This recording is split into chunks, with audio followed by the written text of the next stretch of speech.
This might seem like a slightly odd topic for IELTS speaking, and of course for IELTS speaking part 2, but objects is a reasonably common topic that could come up across really all parts of the IELTS speaking test.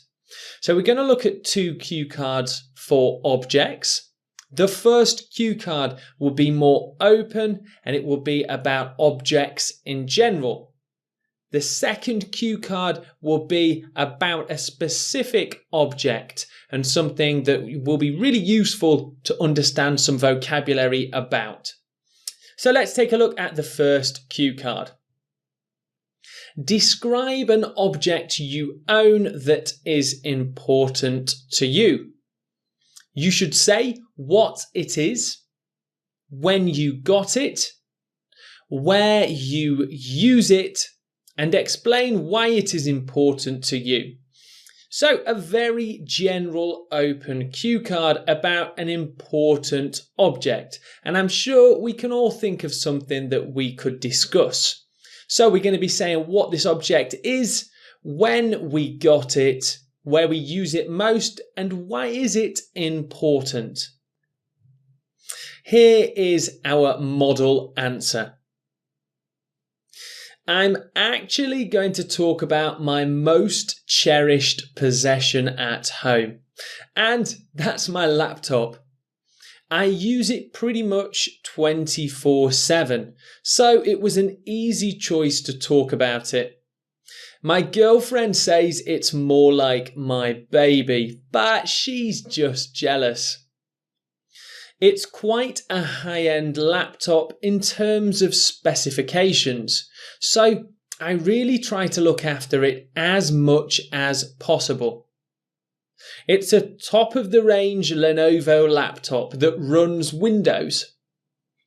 I had considered getting a MacBook, but in all honesty, I didn't feel like they gave as much value for money. I bought it when I was out window shopping at the local shopping centre.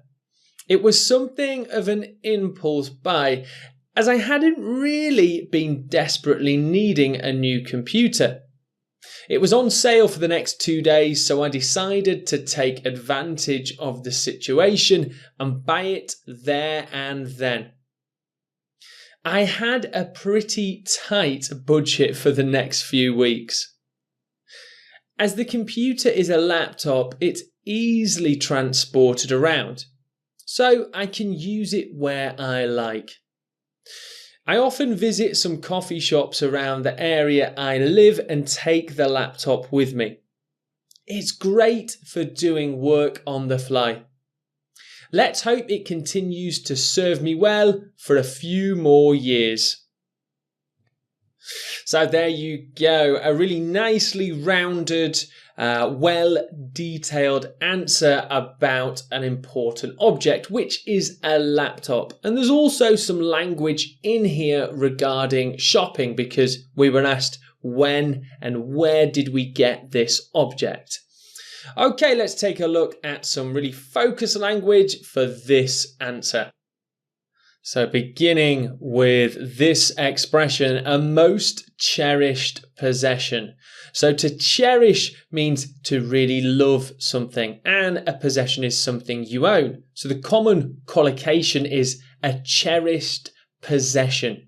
So we can say an important object, we can also call a cherished possession. Here we have the expression 24/7. So in this example, the person is saying they pretty much use their laptop 24 hours a day, 7 days a week. It simply means all the time.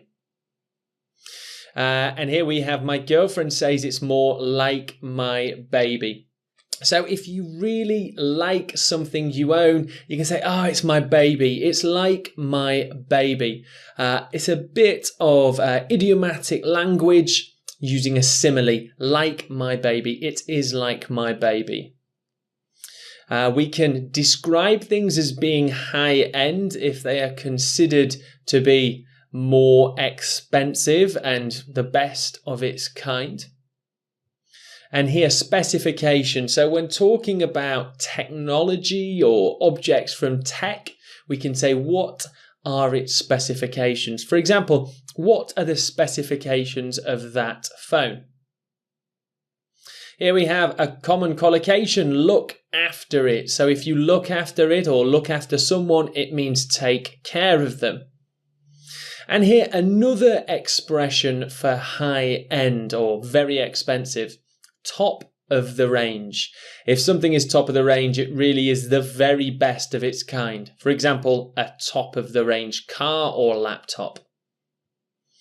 And here we have value for money. So when talking about something that you have purchased, you can also discuss its value for money. It could even be an event or a theme park or something like this. It didn't give much value for money. It was too expensive. It was great value for money. It had a lot of features and was cheap. A very native expression. Here we have window shopping. So a common collocation we use when we aren't really going out to buy something, but we're just looking through the shops and just enjoying some leisure time and shopping in a relaxed way. Here we have impulse buy. So we're onto some very specific language for shopping. If something was an impulse buy, it means you didn't think about it too much. You just bought it very quickly, there and then, right at that time. An impulse buy. Here we have on sale. So if something is on sale, it means that it currently has a discount. And this sort of longer expression, to take advantage of the situation. In this example, the laptop was on sale. So we took advantage of the situation and bought it. The situation being the laptop was on sale. Here we have tight budget. So if you don't have a lot of spare money, extra cash, you can say you were really on a tight budget. Here we have the expression to work on the fly. So often people with laptops will work in different areas as they travel. We can say that this is working on the fly.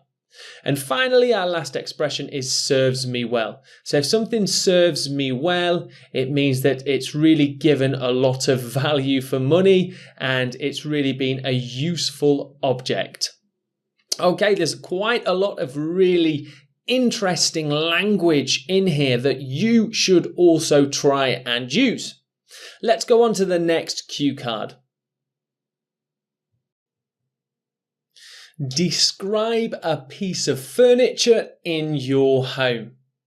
You should say what it is, how it is used, where you got it from, and say how you feel about it.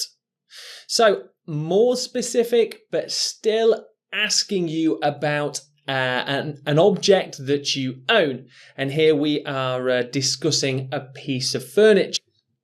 You should say simply what it is, how it's used, and where you got it from. But the last part, say how you feel about it, is asking you to discuss it. Do you like it? Do you dislike it? How do you feel about the piece of furniture? Okay, let's take a look at the model answer. Only recently, me and my fiance moved into a new apartment, which is closer to both our workplaces. The apartment came unfurnished, so we had to purchase everything when we moved in. It was quite a financial commitment. We really liked the flat though, so decided we would do it and sign a longer lease on the apartment. My favourite piece of furniture we bought is a footstool with hidden cabinet inside. It's quite multi-purpose and I keep some books in it as well as resting my feet on it too. It's not really a luxury footstool, it's quite ordinary really, but I have really taken to it. It doesn't take up much room, it's only a small thing. We purchased it from IKEA, which I'm sure you've heard of. I love visiting IKEA. I'm not sure my bank account does though. Overall, it's a pretty comfy addition to our living room, and I think my fiance likes it too. IKEA products are usually well made, so hopefully it stays in good condition for some time to come. Okay, so discussing a piece of furniture, and in this model answer, it's a footstool. Let's take a look at some focused language. Okay, so we begin with the British expression, an apartment. So an apartment is somewhere you live, whether that's a condo or also British expression, a flat, an apartment. Here we have unfurnished. So as we're talking about furniture, if we say an apartment is unfurnished, it means it has no furniture included when you buy it or rent it. And moved in. So again, sort of around the topic of living accommodation, it's a very common collocation. If we are going to live at a new apartment, then we say we are moving in or we moved in. Here we have financial commitment. So if something is quite a big financial commitment, it means it's a difficult decision to decide that you should spend that money. Here we have some language, lease, which means to rent an apartment. And here we have the name of the furniture, a footstool. So this is usually a piece of furniture attached to a chair where you can rest your feet. And often there might be a cabinet hidden inside, so you can keep things inside the footstool too. We described it as being multi-purpose due to it keeping your feet on and having space inside to store things. So if something is multi-purpose, it has a few different uses. And here we have the vocabulary luxury. So if something is really, again, high-end, top of the range, very expensive, we can say it is a luxury object, a luxury footstool. And here's a great expression to say that you've really began liking something. You've taken to it. At first, I didn't really like reading, but now I've really taken to it. I'm enjoying it a lot more. Here we have take up much room. It doesn't take up much room. It does take up a lot of room. So it means that this object really fills the area. So in here, the footstool doesn't take up much room. It's only small. Here we have addition. So if we say something is a comfy addition, a useful addition, an enjoyable addition, it means something that you have added to an area.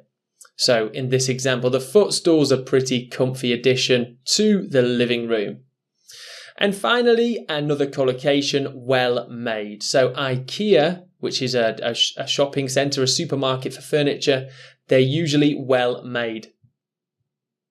Okay, so that brings us to the end of the second model answer about furniture and a more specific object.